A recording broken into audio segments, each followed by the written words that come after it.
Angry Birds was easily one of the most popular apps during the early 2010s. In fact, almost every single Angry Birds game was the most popular app back in the early 2010s. It was the staple of the up-and-coming app game economy. Unlike most other popular games like Doodle Jump or Fruit Ninja, Angry Birds really stood out because of its unique characters and immersive storyline. It basically created this whole entire universe. It was literally on its way to becoming the next Mario or Sonic. But then, the brand completely ruined its own momentum. After years of dedicated fans and success, the company completely diverted into becoming a cheap sellout and milking the brand. Horrible sequel games, bad movies, awful attempted products. The brand became a disgrace of what it used to be, and it's probably only a couple of years away from its inevitable death. So how did it get this bad? Let's cut the bullshit and get right into it. So this all starts in 2009 when a video game company called Rovio is right on the verge of bankruptcy. Over the course of 6 years, they created 50 games, none of which were successful. But then, senior game developer Jocko Islo came to them with this little drawing that he made. It was of these color birds that were super round but had no arms and no legs. And in the drawing, they were being thrown at these stack of blocks. They liked it so much that they decided to make a game revolving around it. And that drawing was the foundation for Angry Birds. Just some night I was at home and I got the idea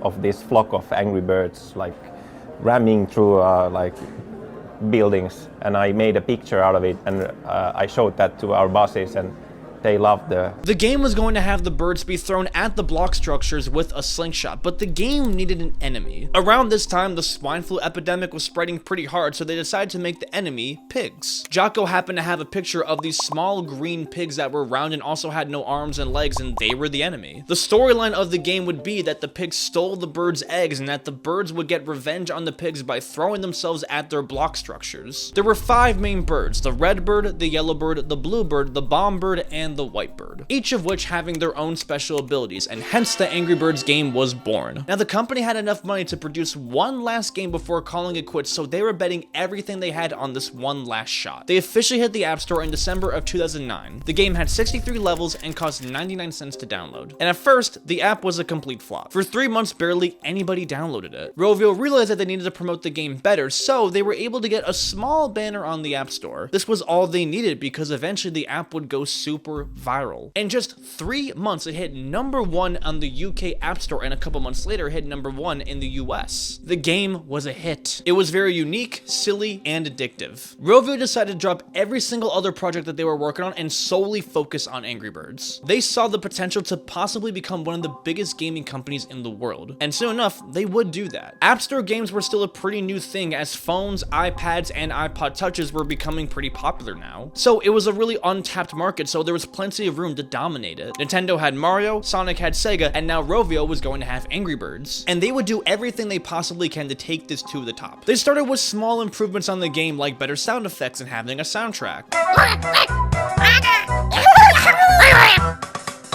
But to expand the game was going to take a little bit more than that. They decided to add new levels frequently to the game. Every couple of months, they would drop a new set of levels through updates, each of them having a different theme and being slightly more challenging. This was a solid way to keep users engaged and cost no extra money. They would also add new characters like Hal the Boomerang Bird or Big Terrence the Big Red Bird. The first time Rovio ever added an in-app purchase was with the Mighty Eagle. It was essentially an option to beat a very, very hard level. Yes, it was a slight cash grab, but it still introduced a new character in a very creative and unique way. The Mighty Eagle was this very mysterious, cool character and essentially was a way to beat those levels that were just too damn hard. With all the success, they decided to drop another Angry Birds game a year later called Angry Birds Seasons. It was essentially a holiday-themed version of Angry Birds, and they would drop new levels around the holiday season. By the end of 2010, Angry Birds had over 50 million downloads. It was at this point that Rovio knew that it was going to be the future, so they went all in. 2011 was the year that Rovio did anything they can to put Angry Birds everywhere. They acquired a $42 million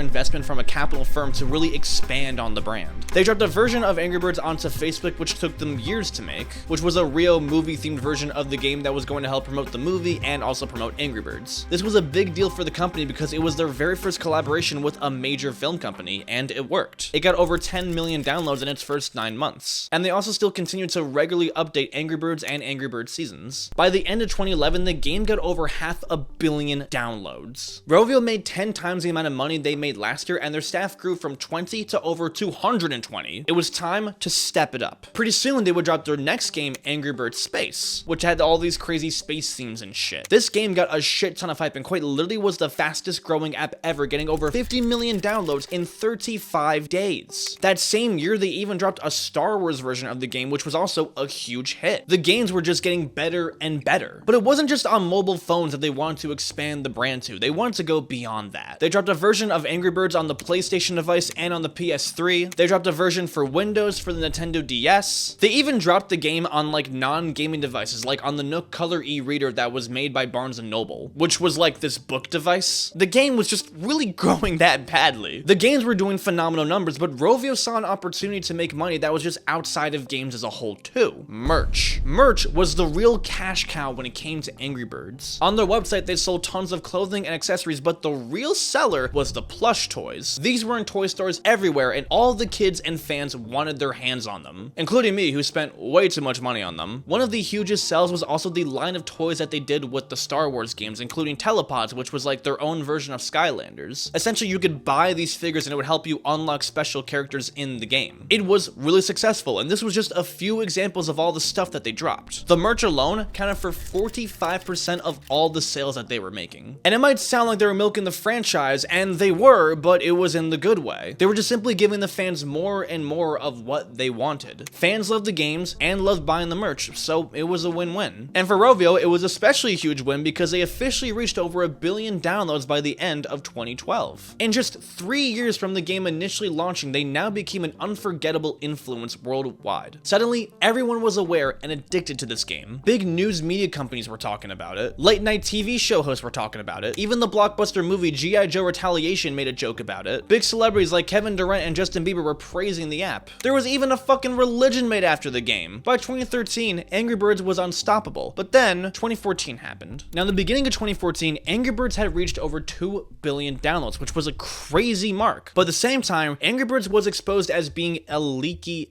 app, as apparently it was collecting personal data like sexual orientation and location. And apparently they were giving this data to the NSA and the GCHQ. The person who made this accusation was Edward Snowden. You know, the guy that exposed the government for having all of those secret surveillance programs? Yeah, that guy. Rovio tried to deny that they were giving any of this information away, but did admit that their advertisers might be doing so. It got to the point where the app was actually quite literally hacked, where the name was defaced to say Spying Birds. But this was the least of their worries, because as a whole in 2014, Rovio's profits severely decreased. That year, their revenue dropped by 73%. The reason? Well, their game was getting a little tiring. It was a solid game, but when you really think about it, it was just the same thing over and over and over again. What made franchises like Mario and Sonic last so long was because they constantly create innovative new games that are completely different. But Angry Birds would just repeat the same game over and over again with different themes. And honestly, people were starting to get pretty tired of it. Rovio was getting desperate, and they realized that somehow they were going to have to innovate their game, otherwise they were done for. Now, initially, they did try a bunch of different games that were different styles from the Angry Birds formula. Some good, some not so good. They dropped Bad Piggies, which was a game completely revolved around the pigs, where you design these contraptions to get them to the finish line. It was a genius and very creative game that did pretty well. They dropped Angry Birds Go, which was essentially a racing game around the Angry Birds characters. It was low-key a ripoff of Mario Kart, but also did pretty well. They dropped the game Angry Birds Epic, which was like this RPG combat game which did 50 million downloads its first year. They then dropped Angry Birds Stella, which was completely dedicated to the Stella character. I guess this was an attempt to get more female fans, and this one did 30 million downloads its first year. Then they dropped Angry Birds Transformers, which was the sliding shooter game, which was not really as good, to be honest. It wasn't nearly as impressive as their other collaborations. There was some slight decrease in popularity, but overall, the games were still doing lots of numbers and people were still playing them. So if that's the case, then why was there such a big drop in revenue? Well, that's because the merch sales were going down severely. The merch sales went down by 43%, which is pretty bad. Even though they were still updating the apps, dropping new games, and even opening Angry Birds theme parks, the sales were still going down. Keep in mind, merch did take up nearly half of their profits, so this was really concerning. Rovio had to fire 110 of its employees because the drop was just that bad. It was so bad that the original CEO of Rovio since 2009 stepped down that year. Rovio realized they had to somehow make as much money off the Angry Angry Birds franchise as possible to save the company and the brand. And this began the slow, unfortunate transition into milking the series and becoming a complete corporate sellout. The desperation started to show in 2015 with the drop of some very odd games. They dropped Angry Birds Pop, which was like this very weird Candy Crush ripoff. This game got decent reception but only got 10 million downloads its first year. They dropped Angry Birds Fight, which was this player v player game but also only got like 10 million downloads its first year. Then they straight up dropped Angry Birds 2, which was a sequel to the original that no one asked for. Now this game would be the epitome of what completely destroyed the series, but I'm gonna get back to that because it plays a very big role, and you'll see what I mean. Overall, the games did okay, and Rovio did reach 3 billion downloads that year, but there was a much more noticeable decline from the previous years. The momentum was clearly starting to slow down, and the problem with these games was that there wasn't really being that much added to the storyline or the characters as a whole. They were just attaching the Angry Birds theme to a bunch of really cheap game apps. So much so that Rovio eventually had to fire 260 of their employees. The original creator of Angry Birds left that year, and the new CEO that took place also left after only 1 year. The company was just becoming a complete shithole. Rovio's latest attempt to try and milk the Angry Birds series would be through an attempt that no one has ever really thought of before. Now, originally when the game launched, Angry Birds was pretty active on their YouTube channel where they would post literal walkthroughs for all the levels. This way they could give players some hacks. But as time went on, they started to post more high quality animated shorts on there. And they would even post the trailers for the new video games coming. And these videos would get tens of million views, with some of them getting over 100 million, completely organically. In 2011, they even had their own Christmas special briefly air on Nickelodeon. And with the growth of the brand, they started to post more and more of these types of videos, eventually creating their own web series called Angry Birds Toons. Now, originally these videos were quite literally only a couple seconds long and were posted weekly, but as they got more and more popular, they created more and more spin-offs, posting much more frequently on the channel. These videos were a big hit, especially amongst the YouTube children section of YouTube, and they eventually got over 7 million subscribers. But even though this show was successful and their games were doing well, it didn't really transition that well to merch sales in the long run over the years. So Rovio decided to make a huge investment to hopefully revive the brand, and that was through the Angry Birds movie. Now, this movie was in the works for several years, ever since 2012. They always envisioned making a movie, but the development of it and the vision for it got pretty shaky when Rovio was experiencing all of these issues. When they were laying off all their employees, the only departments that were spared were the ones who were working on this movie. So essentially, they were betting it all on this film. And production-wise, this thing was pretty stacked. They had a budget of $80 million for the production, and they quite literally made their own animation studio for it. And there were like a ton of names involved on the back end of this. The founding chairman of Marvel was involved. There were big executives from Illumination and from Lucasfilm who were working on it. And that didn't even include the cast, which had tons of huge names. To promote the movie, they did a bunch of collaborations like with McDonald's, Ziploc, Panasonic. They even dropped a whole line of Lego sets. Rovio was essentially putting all of their chips into this round, and when the movie dropped in 2016, it actually did pay off because box office wise, it did really, really well. It hit over $350 million across the box offices, which gave them a $72 million profit. It was the 6th highest grossing video game movie ever, and possibly the highest grossing movie ever made from Finland. And that's also not including all the money they made from all of these promotions and collaborations. But there was just one problem. The movie kind of fucking sucked. For one, they designed the characters of the movie in these very strange anthropomorphic styles that was pretty uncomfortable to look at. It kind of really took away the uniqueness of the original characters. As a whole, the movie was really generic in terms of its plot. It had this bland, slapstick animation style that honestly you would see in all of those types of movies like Sing or Secret Life of Pets. You know what I'm talking about. It was just this super dumbed down kids film,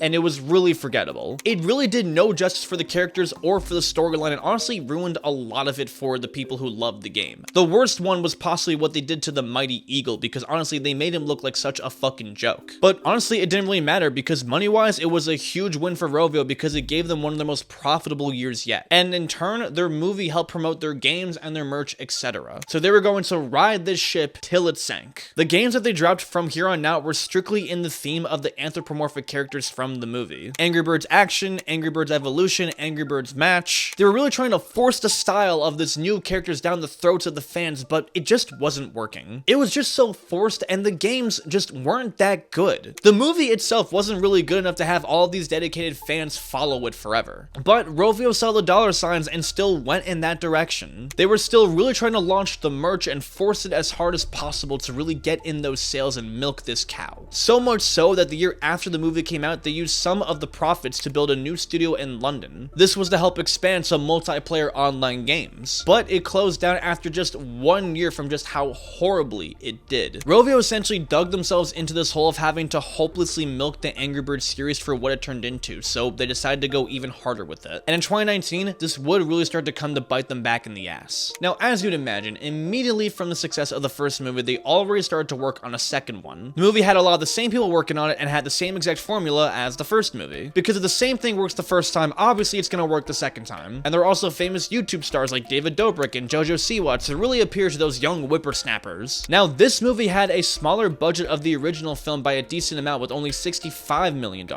As a whole, the movie profited around $10 to $20 million, which is a decent amount, but a very, very big decrease from what the first movie did. Rovio blamed this underperformance on a lack of marketing budget, as well as also an overcrowded marketplace, but they weren't really doing that much to help themselves either. Although, to be honest, the movie actually did get better critical review than the first movie, but only by a slight amount. This wasn't exactly a good movie, it was just a slightly less shittier movie than the first one. But this movie was not as successful as Rovio hoped it would be. They were really betting everything they had on this style and this direction. But this was not the worst decision they made that year by far, because that exact same year, they randomly, out of nowhere, just decided to remove every single original Angry Birds game from the App Store. The original Angry Birds Season, Angry Birds Rio, Angry Birds Star Wars, Angry Birds Space, every single game that they dropped before 2014 just randomly vanished. No warning, no explanation, no nothing. So the fans were pissed and confused because the very thing that made them attracted to the brand in the first place suddenly just left. It wasn't until nearly 3 years later that they decided to give some sort of explanation as to why they did that. They claimed that it was too difficult to maintain and update old apps, so they decided to get rid of them. Now, how true that is, I'm not sure, but it kind of sounded like bullshit. So what's the real reason? Well, I have a theory. It's obvious that they decided to push the new games to be as profitable as possible. Well, it's probably most likely because they really wanted to push Angry Birds 2. Why? Well, that's because the app is flooded with in-app purchases. This game is designed in a way that basically forces you to pay money to play. You can only play a certain amount of levels before having to wait to play again, and if you don't want to wait, then you have to buy certain credits. If you lose a certain amount of levels, you also have to wait too. The levels are a lot harder, which incentivizes you to buy these special abilities to get you past the levels. It's flooded with all these ads and just overall a bunch of stuff. The app is essentially just one gigantic cash grab, and it's probably a lot more profitable to basically make people pay money every now and then rather than just having them pay one time for the game. It's a huge disgrace and a huge downgrade from the original app that made people love the game in the first place. It's just so bad. And in 2021, they did bring back the original game, sort of. They basically made an entire new app called Angry Birds Originals Reloaded, but the only way that you could play this game is by literally subscribing to Apple Arcade. You can't download it for free or for 99 cents like with the original. No. So once again, completely selling out and being a complete cash cow all over again. But they were making money, which was the only thing that really mattered to them. The game still gets plays and there are still fans of the series obviously, but not nearly to the extent of what it used to be. The hype has completely died down and people really seem to only like Angry Birds for the nostalgia, not really for what they offer nowadays. Most people don't really care for what they're dropping next unless they're super young or simply only cling on to the nostalgia of it. In 2023, Rovio completely sold to Sega, ironically one of the companies that they were trying to compete against, for $776 million.